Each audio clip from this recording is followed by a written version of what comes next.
Friends, கமகமக்கும் வாசனையுடன் sambar சாதம் அருமையாக ready. இதை குழந்தைகளுக்கு லஞ்ச் பாக்ஸ் கொடுத்து விட்டால் வெறும் அப்பளம் சிப்ஸ் வைத்து சாப்பிட்டாலே டேஸ்டியாக இருக்கும். ஃப்ரெண்ட்ஸ், நாம் சாம்பார் சாதம் செய்வதற்கு 1/2 கப் துவரம் பருப்பு, 1/2 கப் பாசிப்பருப்பு இரண்டையும் நன்றாக சுத்தம் செய்து நாம் குக்கரில் வேக வைத்து எடுத்து விடலாம். நாம் பருப்பிற்கு தேவையான தண்ணீர் ஊற்றி சிறிது மஞ்சள் பொடி, பெருங்காயத்தூள் சேர்த்து வேக வைத்து விடலாம். நாம் சாம்பார் சாதம் செய்வதற்கு இந்தளவு தேங்காய், 5 காய்ந்த மிளகாய், 2 ஸ்பூன் ஜீரகம், 8 சின்ன வெங்காயம், ஒரு சிறிய தக்காளி பழம், இவை அனைத்தையும் நாம் நன்றாக அரைத்து எடுத்து விடலாம். நாம் இப்படி ஃபைன் பேஸ்ட்டாக அரைத்து எடுத்து விடலாம்.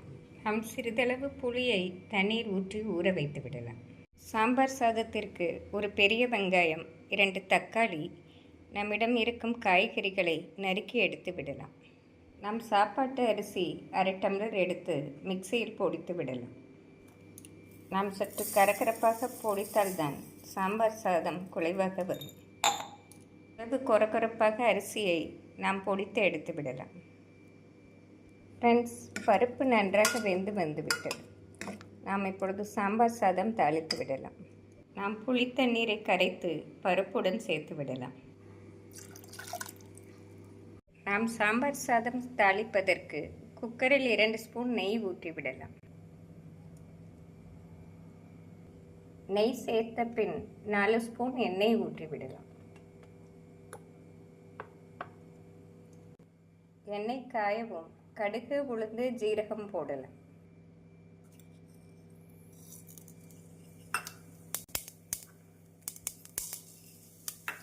ஜீரகம் பொரியவும் முந்திரி பருப்பு சேர்த்து விடலாம். நாம் காய்ந்த மிளகாய், பெருங்காயத்தூள் சேர்த்து விடலாம்.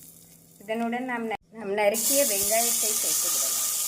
நாம் கறிவேப்பிலை சேர்த்து 1 நிமிடம் நன்றாக வதக்க வேண்டும்.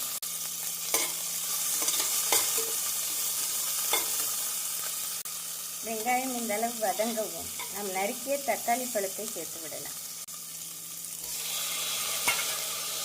நாம் தக்காளி சேர்த்து 1 நிமிடம் வதங்கிய பின்னர் நாம் காய்கறிகளை சேர்த்து விடலாம். நாம் நாட்டு காய்கறிகள் முருங்கைக்காய், வாழைக்காய், கத்திரிக்காய் சேர்த்தால் மிக டேஸ்டியாக இருக்கும். நாம் பட்டாணி, பட்டர் பீன்ஸ், காலிஃப்ளவர், கேரட் சேர்த்தாலும் அருமையாக இருக்கும். நாம் காய்கறி சேர்த்து 1 நிமிடம் நன்றாக கிளறி குழம்பு மிளகாய் பொடி 1 ஸ்பூன் சேர்த்து விடலாம். நாம் வற்றல் போட்டு அரைத்ததால் 1 ஸ்பூன் குழம்பு மிளகாய் பொடி போதுமானது. மசால் பொடி காய்கறிகளுடன் வதங்கவும் நாம் அரைத்த தேங்காய், வற்றல் பேஸ்ட்டை சேர்த்து விடலாம்.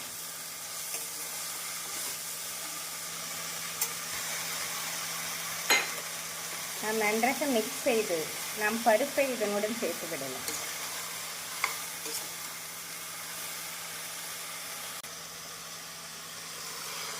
நாம் பருப்பு சேர்த்து நன்றாக மிக்ஸ் செய்து இந்த சமயம் நாம் காஷ்மீர் சில்லி பொடி 1 ஸ்பூன் சேர்த்து விடலாம்.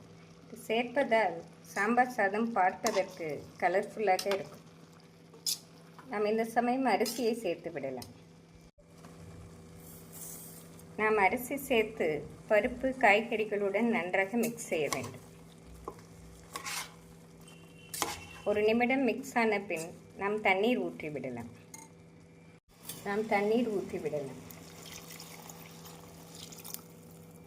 நாம் 6 டம்ளர் தண்ணீர் ஊற்றினால் சரியாக வரும். சற்று அதிகமாக தண்ணீர் ஊற்றினால்தான் குழைவாக வரும். நாம் அரிசி, காய்கறிகள் நன்றாக கொதித்து வரவும் மல்லி இலை தூவி தேவையான அளவு கல்லுப்பு சேர்த்து விடலாம்.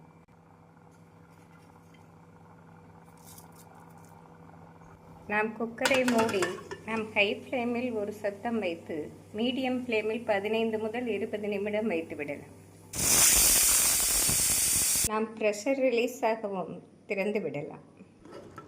ஃப்ரெண்ட்ஸ், சாம்பார் சாதம் அருமையாக ரெடியாகிவிடும். இப்படி தண்ணீர் சத்துடன் இருந்தால்தான் நமக்கு ஆறினாலும் சாம்பார் சாதம் சாப்பிடுவதற்கு தளர்வாக இருக்கும். நாம் வேறு ஒரு ஹாட் பாக்ஸில் மாற்றி வைத்து விடலாம். ஃப்ரெண்ட்ஸ், கமகமக்கும் வாசனையுடன் சாம்பார் சாதம் அருமையாக ரெடி. இதை குழந்தைகளுக்கு லஞ்ச் பாக்ஸ் கொடுத்து விட்டால் வெறும் அப்பளம் சிப்ஸ் வைத்து சாப்பிட்டாலே டேஸ்டியாக இருக்கும். ஃப்ரெண்ட்ஸ், இந்த சுவையான சாம்பார் சாதத்தை செய்து பார்த்து எப்படி இருக்கிறது என்று கூறுங்கள். Thank you friends.